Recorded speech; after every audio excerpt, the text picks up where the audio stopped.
This channel does not promote any violent, harmful, or illegal activities. All content provided by this channel is meant for an educational purpose only. Cancer Healer Center, a new beginning. তৃণমূলের চেনা ছবি গোষ্ঠীদ্বন্দ্ব। প্রয়াত তৃণমূল বিধায়ক তার স্মরণসভা ঘিরে আবার একবার গোষ্ঠীদ্বন্দ্ব সেটা প্রকাশ্যে চলে এলো। কোথায়? নদিয়ার ঘটনা। মহুয়া মৈত্র এবং উজ্জ্বল বিশ্বাসের ডাকা দুটো স্মরণসভা, সেই দুটো স্মরণসভা ঘিরে জটিলতা বাড়ল। রাজ্য নেতৃত্বের হস্তক্ষেপে উজ্জ্বল বিশ্বাসের ডাকা স্মরণসভা বাতিল করা হয়। মহুয়া মৈত্রের ডাকা স্মরণসভাতেই শিলমোহর তৃণমূলের রাজ্য নেতৃত্বে। সহকর্মী সৌরভ গুহ এই মুহূর্তে রয়েছেন আমাদের সঙ্গে। সৌরভ, এই যে স্মরণসভাকে ঘিরে আবার তৃণমূলের গোষ্ঠীদ্বন্দ্ব প্রকাশ্যে এলো, তাতে কি বিড়ম্বনা বাড়লো? অবশ্যই বিড়ম্বনা তো একেবারে প্রকাশ্যে। তার কারণ সরস্বতী পূজার পরে, সরস্বতী পূজার আগের দিন তৃণমূল কংগ্রেসের বিধায়ক, যিনি লাল সাহেব নামে পরিচিত ছিলেন, যিনি দলীয় সমীকরণে মহুয়া মৈত্রের বিরোধী এবং মহুয়া মৈত্রকে অপসারণের জন্য যে 6 বিধায়ক চিঠি দিয়েছিলেন মমতা বন্দ্যোপাধ্যায়কে, তার মধ্যেই লাল সাহেবও ছিলেন। তার মৃত্যুকে কেন্দ্র করে তার স্থানীয় বন্ধু বিধায়করা উজ্জ্বল বিশ্বাসের নেতৃত্বে একটি স্মরণসভা ডাকেন, মহুয়া মৈত্র পাল্টা একটি স্মরণসভা ডাকেন। কিন্তু সব থেকে গুরুত্বপূর্ণ যে রাজ্য নেতৃত্ব মহুয়া মৈত্রের ডাকা স্মরণসভাকে শিলমোহর দেয় এবং আজকে বেলা 3টের সময় মহুয়া মৈত্রের ডাকা স্মরণসভাটাই কিন্তু অনুষ্ঠিত হতে চলেছে। এতে দুটি বিষয়, রদবদলের আবহাওয়ায় মহুয়া মৈত্রের ডাকা স্মরণসভাকে স্বীকৃতি দিয়ে কি কোথাও মহুয়ার নেতৃত্বকে স্বীকৃতি দিল রাজ্য নেতৃত্ব? এটা নিশ্চয়ই একটা গুরুত্বপূর্ণ। সেই সঙ্গে দলীয় কোন্দল এবার স্মরণসভাকে কেন্দ্র করেও কিন্তু সামনে উঠে এলো। একদম, একেবারেই সৌরভ, তুমি নজর রাখো, অনেক ধন্যবাদ তোমায়। দেখো, মহুয়া মৈত্র এবং উজ্জ্বল বিশ্বাস দুটো নামই তৃণমূলের অন্দরে যথেষ্ট গুরুত্বপূর্ণ, কিন্তু মহুয়া মৈত্রের এই যে ডাকা স্মরণসভা, তাকে প্রাধান্য দেবার ফলে মহুয়া মৈত্রের গুরুত্ব অবশ্যই তৃণমূলের, তার জায়গা বাড়লো, তার মুখ বাড়লো, সেটা কিন্তু পরিষ্কার হলো। অনেক ধন্যবাদ।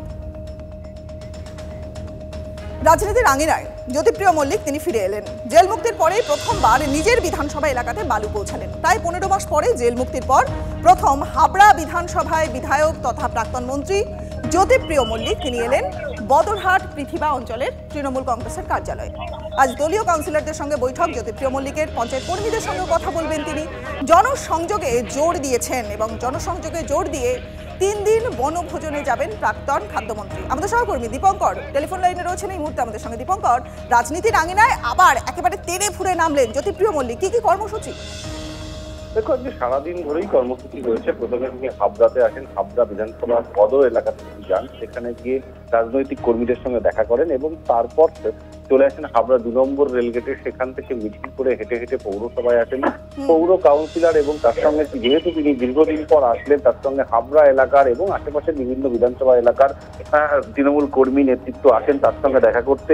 যেহেতু উত্তর 24 পরগনা জেলার সভাপতি ছিলেন, গোটা জেলা জুড়েই তার একটা ব্যাপ্তি ছিল, সেই জায়গা থেকে জ্যোতিপ্রিয় মল্লিক, যদিও আজকের বক্তব্যে তিনি কোনো রকম আদালত কিংবা ইডি সংক্রান্ত কথা বা মন্তব্য করতে চাননি, তিনি যেটা বলছেন যে উন্নয়নমূলক কাজই তার আজকের একমাত্র বক্তব্যের বিষয়। এবং আজকে সারাদিন হাবড়ার বিভিন্ন জায়গায় কর্মসূচি থাকবেন, কখনো বনভোজনে যাবেন, কখনো রাজনৈতিক কর্মীদের সঙ্গে দেখা করবেন। মূলত জনসংযোগ, যে জনসংযোগটা দীর্ঘদিন ধরে বিচ্ছিন্ন ছিল, সেই জনসংযোগ গড়ে তোলার জন্যই জ্যোতিপ্রিয় মল্লিক কিন্তু আজকে হাবড়ার বিভিন্ন এলাকাতে ঘুরবেন, এমনটাই আমরা জানতে পারি। বেশ, অর্থাৎ গোটা হাবড়া জুড়ে কিন্তু অনেকগুলো জনসংযোগে জোর দিয়েছেন জ্যোতিপ্রিয় মল্লিক। আমাদের সহকর্মী দীপঙ্কর যে বিষয়ে আমাদের কথা বলছিলেন। দীপঙ্কর, এই যে জনসংযোগের পাশাপাশি একটা বিষয় নজরে আসে, যে এই যে বনভোজন, 3টে বনভোজনে যাবেন প্রাক্তন খাদ্যমন্ত্রী। দেখো, রাজনীতির আঙিনায় এর আগেও তো আমরা দেখেছি যে বনভোজন কিন্তু একটা গুরুত্বপূর্ণ ভূমিকা পালন করেছে।